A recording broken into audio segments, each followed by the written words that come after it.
It's starting to look like a Lies of P channel, huh? Recently, the long-awaited Overture DLC dropped, giving myself and others a reason for RP to rise once again. With it came what we all expected. New levels, new bosses, weapons, but what fans weren't expecting to see were changes that would challenge the philosophy of the Souls-like genre. Changes that sparked an unsettled debate within the community. A debate that seemingly put Overture on a path of most resistance, with accusations of hypocrisy and negative reviews all tarnishing the title's high praise. But did that diminish the game in any way? Did the DLC live up to the high expectations set by the base game and its audience? Do you think I'd be dressed like this if it wasn't good?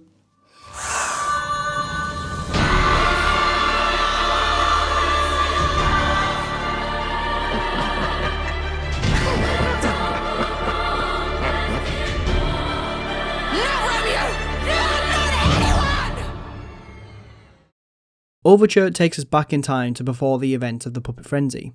Instead, the focus is on the legendary Stalker's final days, as well as a closer look at the early experiments of the alchemists. It's a lot more narratively focused than not only other Souls-likes I've played, but the base story as well. Without going too in depth, the story takes place in a recursive timeline, a one where our actions in the past don't affect the future, but instead explain the future. The best example of this would be the finale.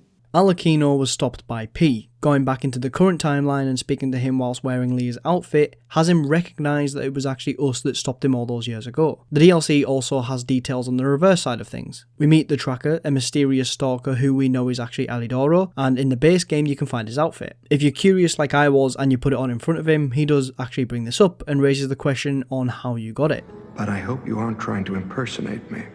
The DLC contains 5 new chapters, and chapter 1 takes us through the rotting zoo. The concept of the petrification disease breaking out across wildlife is a genius move coming from the devs, giving them a lot of creative freedom with enemy designs, and the execution was pretty good. From apes, bigger apes, dogs, bears, kangaroos. Is that an elephant or a rhino? What the fuck is that? It also introduces new puppets that kind of look like the twins from Atomic Heart. Not that I'm complaining. At the end of the chapter, there's a carnival, which is just simply stunning. It even has the carnival puppet that acted as the base game's tutorial boss, as well as mini-games that you can partake in to earn some extra rewards. The Zelator facility is haunting. It's full of visceral screams of agony.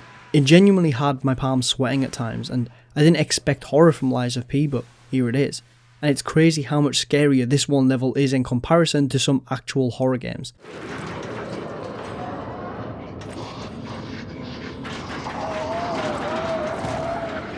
Oh, nope. What is he? Oh my god, he's sucking me off. The level can be a little bit confusing since there's a lot of hallways and pipes that look indistinguishable from one another. But when it's not being confusing, it's being engaging. Having the player move through cells dropping between floors, it's a maze but a one that felt rewarding to navigate, mainly because I have a terrible sense of direction and yet I was able to map this area out in my head, for the most part. The next 2 chapters are where the levels drop in quality for me. The mines in chapter 3 aren't too bad, but they do look and feel the same as the ravine from the base game. However, this new enemy puppet that basically has the Falcon Legion arm was actually really cool. However, the return of this puppet was not. But this puppet that kind of looks like that one Skylander, this was cool and unique. Of course, with the new DLC, it adds new NPCs and NPC quests, including this guy who's been jumping from puppet corpse to puppet corpse in an attempt to try and get out of this box that he believes he's in. Turns out he's not in a box. He's not even really alive. He's a brain, a nervous system, being kept alive by the very same thing that he invented. It's an existential moment, a one that's short but it hits hard even after only knowing the NPC for less than an hour of playtime. My name is Alexander. Alexander Goodman. The inventor and, I suppose, first successful test subject of the Mindkeeper machine.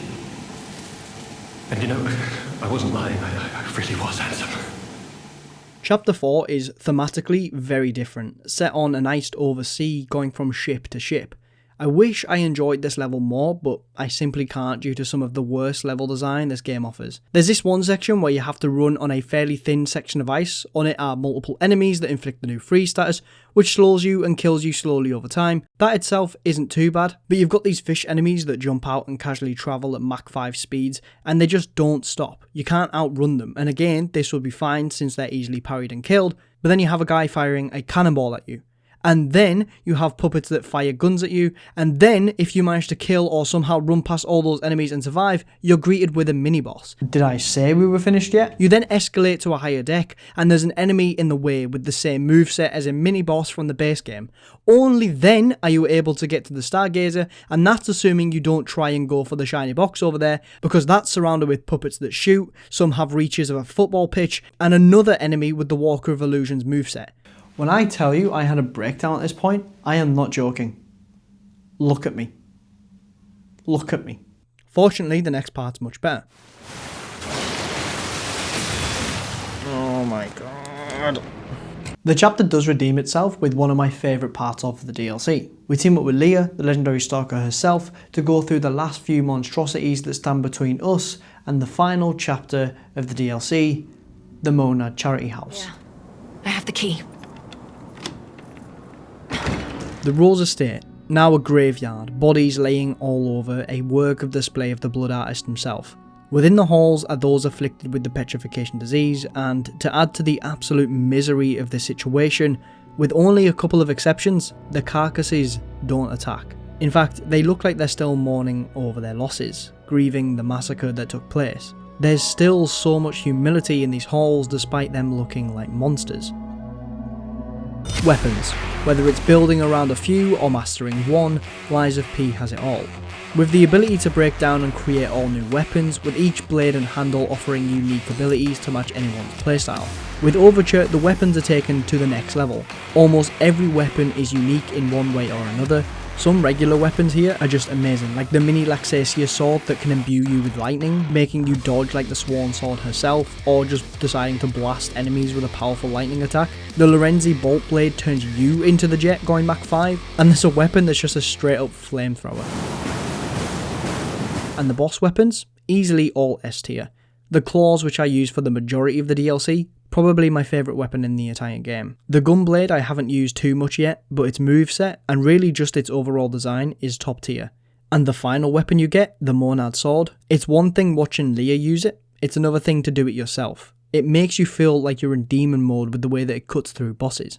And speaking of which, bosses, the pillar stone of the Souls-like genre, a make or break for a Souls-like game. The base game had some issues with bosses, like the majority of them having a second phase, making it more surprising if a boss actually stayed down and another cutscene didn't trigger. Not to mention a lot of bosses were kind of overtuned, whether it was more health than what they probably should have had, or they did a little bit too much damage, but eventually that did get balanced out and put the bosses in a really good spot. Here in Overture, the bosses are really good, like some of the best the game has to offer, but still not perfect. The first major boss is the Tyrannical Predator. I was actually coming out here to pick up a cupcake. Fight-wise, it's fine, but why they gave a 30-foot alligator boss an arena that's smaller than a child's windpipe, I do not know, and the camera can be really janky at times due to it, especially if you're up against a wall. Based off reviews, this seemed to be an issue for a lot of people. I will say though, other than a couple of instances, I didn't have a major issue with the camera. The Guardian of the Ruins, the biggest boss in the game, was surprisingly really good with the camera. I'm actually really impressed at how good it is after seeing the Simon Manners fight in the base game and how some attacks were unreadable due to being off screen. I think the devs really took care with this boss in order to make it more easy to read attacks. His design is great, but my favourite part about this boss was the mechanic with his hand. His head and hand have large crystals on them, and once broken, his Slam Fury attack can be parried,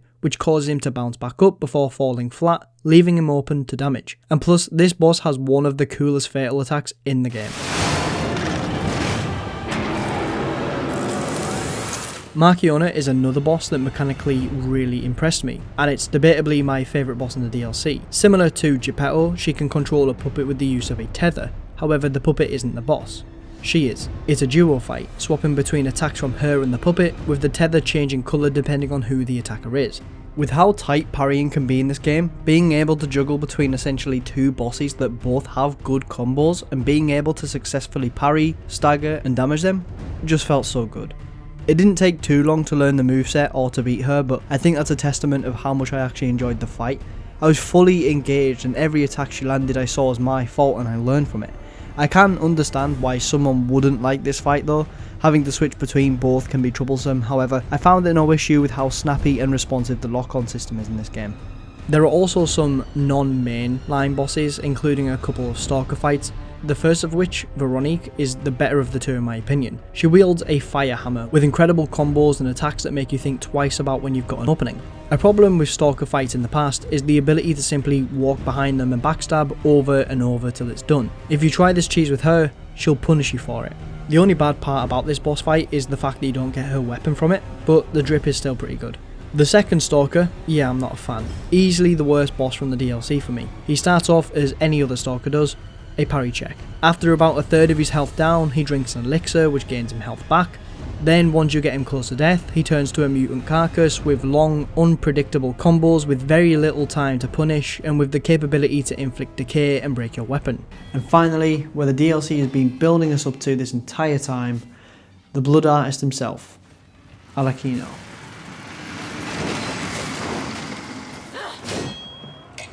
I have to say, it is peak, but it does have problems. It's like someone combined Laxasia and Nameless Puppet and just added more things to make it difficult. Phase 1, nothing too special. He's like a Stalker fight in the sense that he uses a lot of combos, and parrying is probably the most efficient way to punish him. Dodging can work, but if your stamina's low, he'll probably outdo you on endurance. And long combos can be made even longer if you need to take the breathing space to heal. There's a chance he simply says, bet, and continues his flurry of attacks. If you can't recognise when the moment is right to heal or punish, you're likely dead. Phase 2 is this, but infinitely harder. His combos are just as long if not longer, and he has some arguably bullshit attacks. And worst of all, he inflicts break on you now, that status that everyone has PTSD from with the Door Guardian. Phase 2 has roughly a 14 hit combo opening, and that's if you're including the Skulls and the Whirlwind attack as one hit each. Due to that very opening, I found it so hard to learn his moveset in Phase 2. Unlike Phase 1, dodging is probably the better option in most cases, although if you're cracked and have the patience to learn Phase 2, then parrying can be and is very satisfying. One bullshit attack I had to keep hoping wouldn't be used was the one where he places 3 or 4 saws down, runs at you with a grab attack, and you have to try avoid that whilst the saws come at you as well. Most of the time I would roll out the way of one saw and then boom, he lunges in, grabs, and brutally breaks my spirit. Personally, the way I like to approach Souls-like games is by dealing with bosses single-handedly. I like to go at them solo, without summons, without help from other people.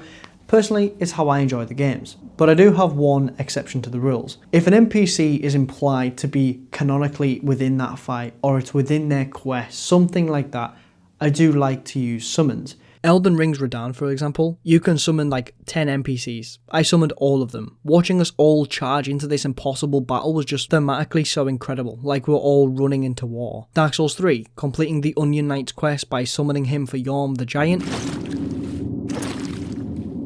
Yhorm, old friend. Even elsewhere in the Overture DLC, I summoned Alidoro to fight with the Overseer, since it was his mission, not just mine. I play these games for fun, and sometimes it's just as, if not more fun, to summon a badass and just fight alongside them than it is to play solo. And therefore, I summoned Leah, the legendary Stalker, and we got the upper hand. There are some incredible scenes that come out of the pair destroying Alakino, and it's just so good. I truly think if you decide to take on this boss solo or to summon Leah, you'll have a great time either way. It is so satisfying completing this DLC. And with that being said, my final thoughts are very positive. But how did it challenge the formula of Souls-likes? Well, the biggest change was the addition of difficulty options, allowing players to drop it from the base difficulty, now named Legendary Stalker, down to a medium and then low level difficulty. The changes are probably what you're expecting. You take less damage, deal more, and enemies have less health. On a second playthrough, I lowered the difficulty to Butterfly's Guidance, which is the easiest, and fought through Chapter 4. And yeah, it does make the game really easy in my opinion. The Stalker fight was a walk in the park compared to the base difficulty, but honestly, it was kind of nice to just breeze past some areas I didn't really like, to then return to the base difficulty in areas where the game is better in my opinion. But why was the change made? Well, it's simple. They wanted to make sure a wider audience of players could play the game. At the end of the day, regardless of your stance on difficulty options, this game is a product, and the devs are a business and need to generate revenue.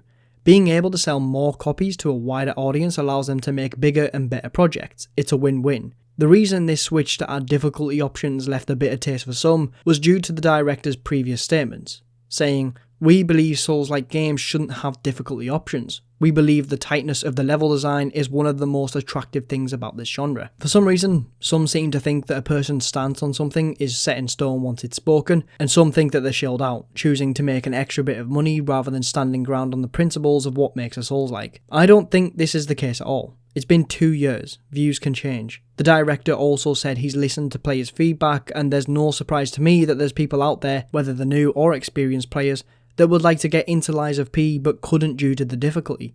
It is a very hard game, harder than a lot of other Souls games, with parry windows so tight it makes a caver want to try and squeeze in. My personal stance is this: I don't care if a Souls-like game should have difficulty modifiers.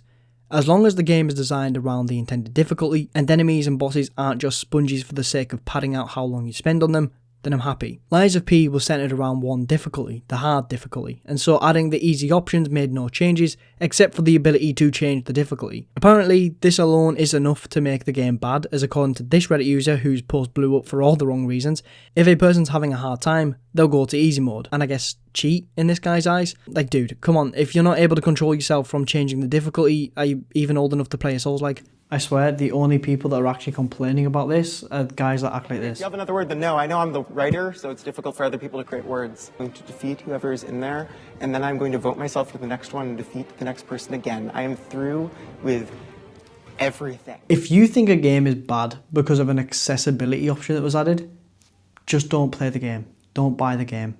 Or do you not even have the self-control over your own wallet either? I also think the stance of one difficulty allows us to share one experience.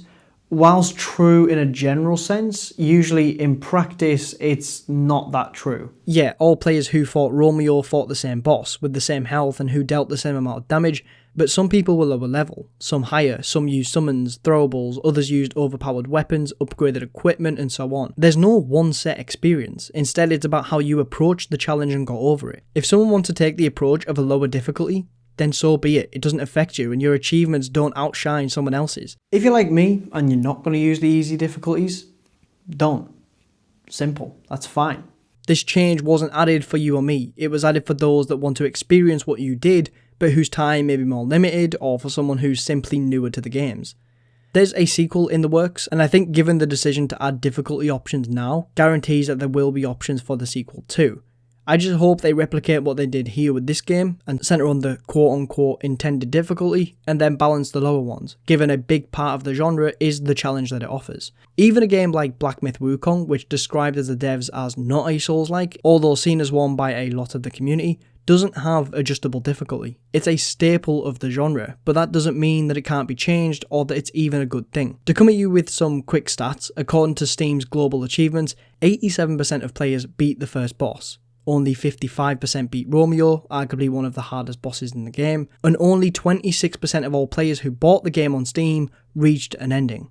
Now, with the new settings included, I'm curious to see if that amount rises over time and what it could have been if it was like that since launch. Some other things that are typically within Souls-likes: complicated NPC questlines.